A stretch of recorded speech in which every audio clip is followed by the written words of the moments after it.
Now, one of my favorite complications has to be the GMT. Not only is it a useful complication, but it also typically will create some of the best designs in all of watchmaking, in my opinion. So in this video, what we're gonna be looking at is 10 of some of my favorite GMTs, or just some great GMTs to look at in 2021. So just some ground rules before we get into this video. Going to go over a wide variety of different price ranges and different watches.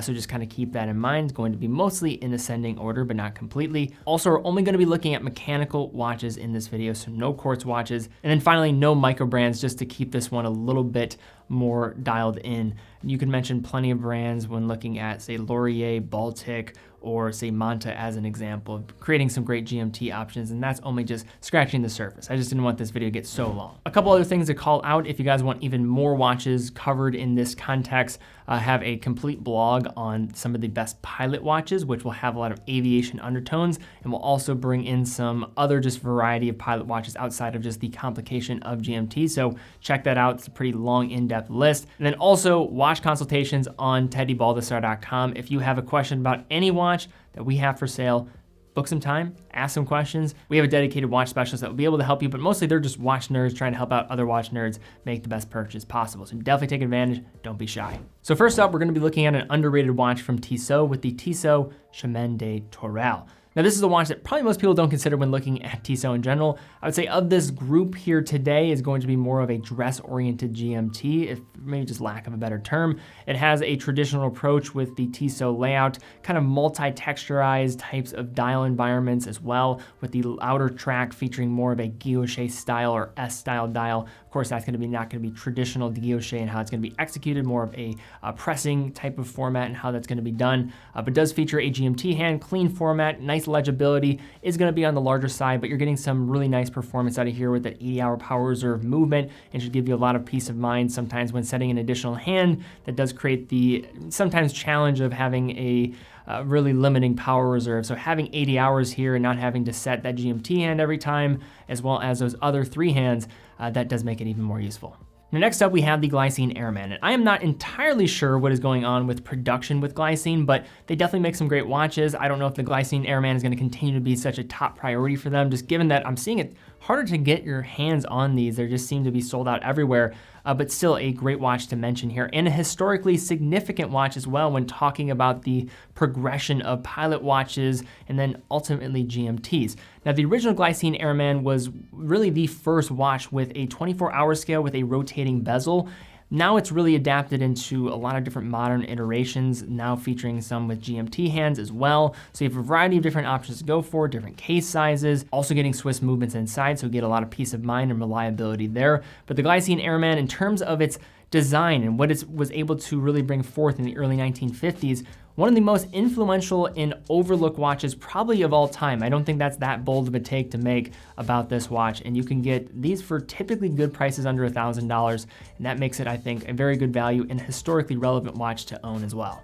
Now, next up, again, we have one of the best values when you're talking about GMTs, and that is the Mito Ocean Star GMT. Now, one of the top things that comes up when you're talking about GMTs is whether or not a GMT is a true GMT. So basically getting that local hour time, being able to isolate that hour hand without stopping the balance wheel in the process or stopping the second hand in the process. So when you're landing or traveling, as an example, you're able to just set your local time and keep that home time with that 24-hour hand all set up and ready to go. Typically, this is only something you're going to be able to get when you're spending thousands and thousands of dollars, typically with getting into the range of like Tudor and Omega, and everything below that is not going to typically have that. But with this Mito Ocean Star Tribute, you actually are getting a true GMT with that isolated local hour hand function with this ETA C07 caliber within. Now, this is, of my understanding, one of the best entry-level options if you want to get a true GMT. This is typically not something, again, you're going to see under $3,000 pretty much ever. So to have this in a watch like this is, I think, some compelling value, getting some great specs along the way, 200 meters of water resistance, also getting sapphire crystal, and you're also getting a Powermatic movement inside of here, perks of being a Swatch Group brand like Mito. In terms of the only downside of this watch, I think for some people, this is going to size some people out, just given that case size, 44 millimeters with a lug-to-lug distance extending beyond 50 millimeters. So that is going to be probably a little bit larger than what some people would be comfortable with, but nice looking watch in terms of the isolated hour hand function as well. one of the best options you're gonna find if you do want that functionality. It means a lot to you without having to pay that crazy premium. Now, next up we have Zodiac, and Zodiac I think have some of the most fun and attractive GMT options in the price range of under $2,000. Now, the new version that we have here is the member of the Neon collection. So this is a limited production model. We have done a review on this one as well, so I can link to it down below, but a big fan of this one in regards of what it's going for. A couple years ago, or actually it was about a year ago, you saw the Sherbert edition, which was essentially that orange and white variant of this Zodiac Super Seawolf GMT. And now they're rolling out some different just pops of color, which Zodiac is probably one of the best brands of utilizing color, probably alongside like a Doxa, for example. I think they just do it so well, and it's very true to the DNA. Now, a couple just points of history with this piece, just beyond what we're seeing here. Zodiac, in regards to just true history and creating of dive watches, and also the DNA behind their GMTs. So the Aerospace GMT was originally what the model family was called. Now, Zodiac has kind of just adapted these to transition into just the Seawolf branding. So Seawolf GMT is really what they're known as now, but just kind of keep that understanding. Those GMTs were favorites of many collectors, as well as actually available at many PXs during the Vietnam War. The Seawolf family goes back to 1953, being one of the first commercially available dive watches on the entire market. So the history with Zodiac is very strong. This watch, in regards to what it's packing, we have a 40mm case, nice lug-to-lug distance of shy of 48mm, so it's gonna wear pretty true to that 40mm, if not a little bit smaller, so should be good on a wide variety of wrists. And then inside, you're getting a So Proud movement, which you have been seeing quite a bit more in the market as of late. You see it with used a lot of micro brands, as well as even some mainstream brands, and a brand like Zodiac as well, utilizing it, being a nice GMT caliber if you do want to get into this world and not have to worry about the crazy production that would come with going toward the direction of ETA, as an example. Now, next up, we have one of my favorite brands, and that is Zin, with the Zin 105 UTC. So these models were unveiled a little while back towards the end of 2020, and I am a big fan of them and what they are offering. So the 105 was unveiled in a couple different variations. You did see those kind of vertical date displays at the 6 o'clock, which are very funky. But in terms of what is more of my type of just approach, it would be these Zin UTCs. I don't want to say that they look so much like a Explorer 2, because that would be kind of, I think, a little bit maybe stretching it and just trying to draw a comparison whenever you can, but you can see a little bit of that in here. But this is undoubtedly Zin. In terms of what you're getting here, pretty wearable case, 41mm, but if you've worn any of those other case variants at these 41mm cases, mostly with the 104s as an example, those wear much smaller than that. You're typically going to see these kind of wearing like a 40mm case, nice thickness as well, getting a reliable movement on the inside. You also have some different variations as well. Also getting some tegimented bezel action here, so that is Zin's proprietary case treatment and hardness that is going to be taking place here. That's going to have upwards of 1200 HV on the Vickers hardness scale. Some nice peace of mind and some German engineering that many people just find synonymous with the Zin brand. That's going to be present here with this watch, and just a nice release from Zin overall. Now, next up, we have Seiko with a new Sharp Edge collection model. So I have covered the Sharp Edge in the past, mostly with the 3-hand models, and that was with the SPB 167. Reviewed it right alongside the Tiso Gentleman as kind of a battle of some of the best everyday watches under $1,000. With this one, we're looking at a GMT option, and a very attractive one at that, utilizing that same type of dial finish with a external bezel with actual numerals in that 24-hour scale with the SPB 121. So these have not yet been released, but are definitely on my radar to check out. It looks basically like an SPB 167 with some modification, allowing it to, of course, feature that GMT here. So $1,400 for the price, looking at a little bit larger on the case size at 42.2mm, but a lug-to-lug distance at 49.2mm. So expecting wear to be right in the range of a 41 to a true 42 when you have this one strapped on. 100 meters of water resistance, sapphire crystal, getting some nice versatility and peace of mind there, and an automatic Seiko 6R64. So you're getting a new just caliber or family of calibers here, and Seiko's been upgrading a lot of their movements in many of their watches in the past couple years. This one looks attractive. The dials on these Sharp Edge models are so stunning in person, and even on video it does translate quite well. It can show even that SPB 167 here and just how that thing just pops when underneath the macro lens and in person. But looking forward to seeing these starting to get rolled out. Definitely some cool models from Seiko to look out for from the GMT collection.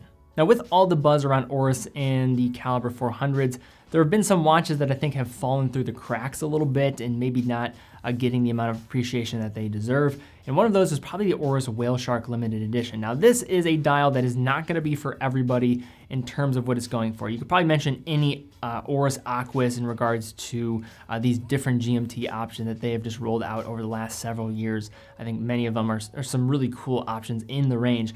This one is probably going to be the one that you see for the first time, and it kind of just sticks in your brain a bit more, just given that that dial texture is there to resemble that of a whale shark. Now, those familiar with Aorus know that they are always in alignment with certain types of causes and initiatives. This one being in alignment to one of the causes that I know that they care about, which is ocean conservation, primarily whale sharks here. So that is kind of the tie-in with this dial and what it is going for. Very striking. You kind of have this pebbled, scaly type effect with the dial, which some are not going to like, but it is eye-catching and sharp with that external glossy effect to that ceramic bezel. A little bit larger here with the case size at 43.5 millimeters, 300 meters of water resistance, and getting the automatic Sellita SW330 within. So now to jump up into, I would say, really that solidified luxury range, and one of the best options towards that luxury perspective for a true GMT is going to be the Tudor Black Bay GMT.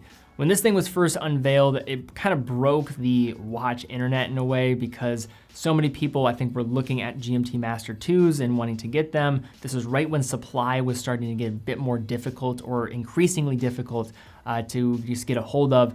And when this came out, it absolutely got a ton of people on its side, and for good reason. It's a very sharp looking watch, the Pepsi bezel and what it's going for, also getting an in-house movement inside with the Tudor MT5652, 200 meters of water resistance, and coming in that 41 millimeter case format, which many people are familiar with. Some of the downsides of this watch are going to be wearability for those out there. 15 millimeters in thickness is pretty tough. It is going to have that slabbed off effect. What we've been seeing from the Black Bay Chronos and other watches that have been unveiled within this 41 millimeter case size makes me pretty optimistic that we're going to see some changes here. There also were some issues with these movements at the early onset of their release. It seems like most of that has really been corrected and improved by Tudor, but that is one thing to also mention here. But I am a huge fan of the Tudor Black Bay GMT in terms of getting a Pepsi variant from the Tudor Rolex umbrella.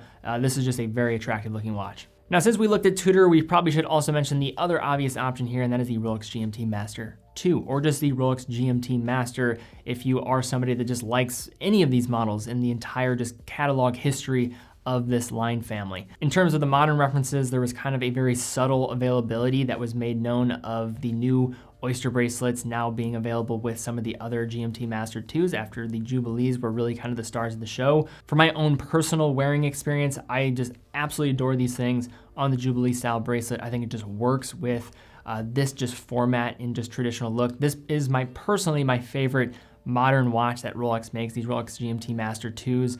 Very wearable cases, great functionality with the GMT, 100 meters of water resistance, now upgraded calibers across this entire line with the new generation of movements inside of here, with those 3285s now featuring that longer power reserve exceeding 70 hours. There's a lot to like about these, of course. The only thing not to like is probably the availability. There are also a ton of great options in terms of the just pre-owned category and vintage options out there. People talk about vintage Daytona references or maybe looking at vintage subs, but if you look at some of those old vintage 1675s, I mean, these are some of the most attractive vintage options I think you can find in the market if you're talking about vintage Rolex in general. But I love the GMT Master 2 and what it has to offer from a modern context, as well as just looking back at all the old GMT Masters as well. And now to round out our list, I'm going to look at the Omega Planet Ocean GMT. Now, this is kind of a sleeper pick because I don't think many people even consider this one. And I think this is the fault of Omega and just how many just SKUs that they have out there. It's just, quite frankly, too many. I have actually looked at this watch in the past, kind of doing a side-by-side with the Tudor Black Bay GMT and some, just comparing it with the Planet Ocean GMT. Fantastic watches. In terms of where it's sitting in price range, I think it makes it a little bit tougher to maybe warrant compared to, say, that Black Bay GMT, but very good looking watches, no question. One of the big problems about these is going to be the thickness. They are no doubt top heavy watches, and that was kind of more the same that we saw with the Tudor Black Bay GMT. But the movement inside, the 8900s from Omega with that isolated hour ham GMT, so you're getting a true GMT here. different case options as well available here, so you have some variety in that field, unlike some of the other options on this list, which is nice. So maybe that double-edged sword of having a ton of SKUs from Omega working in their favor here. Also getting 600 meters of water resistance. These are also master chronometers as well. So some good utility, some functionality here that will come with these, and some great looks in the process. Probably one of the more overlooked lines from Omega from a contemporary perspective. And I think that really just comes as a byproduct of a lot of people going for the Diver 300s or even the Seamaster 300s or the Aquaterras. These are also great options. And if you want to go for a GMT, you don't maybe want to go for the World Time from the Aquaterra family, these are some interesting options to go for if you do love Omega. All right, guys, so that is my list here today, looking at some different GMT watches. Love to see comments down below. What are some other options people should be aware of?